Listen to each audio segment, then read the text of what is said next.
নির্মল বাংলা অভিযান বিষয়ক সচেতনতা। সবাই মিলে শপথ করি, নির্মল বাংলা গড়ি।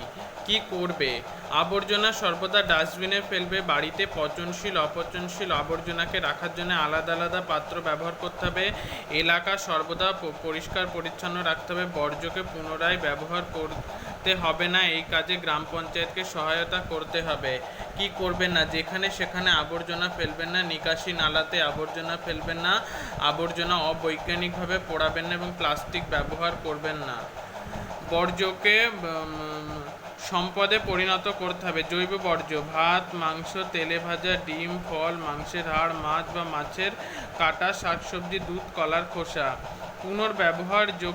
ব্যবহার্য বর্জ্য: কাগজ, প্লাস্টিক ব্যাগ, সংবাদপত্র, অব্যবহৃত খাতা, অ্যালুমিনিয়াম, ব্রাশ, কাঁচ, প্লাস্টিকের বোতল, অন্যান্য পদার্থ। পুনর্ব্যবহার্য নয়: ফোম, খাদ্যের প্যাকেট, কাপড়ের ব্যাগ, চায়ের ব্যাগ। বিষাক্ত পদার্থ: বৈদ্যুতিক বাতি, ফ্লুসেন্ট বাতি, সুগন্ধি বোতল, রঙের পাত্র, মেয়াদ উত্তীর্ণ ওষুধ, ব্যাটারি, হাইড্রোক্লোরিক অ্যাসিড ইত্যাদি। কারখানার বর্জ্য: ঝালাইয়ের বর্জ্য পদার্থ, নির্মাণ কার্যের বর্জ্য পদার্থ। নির্মল গ্রাম আমাদের প্রাণ।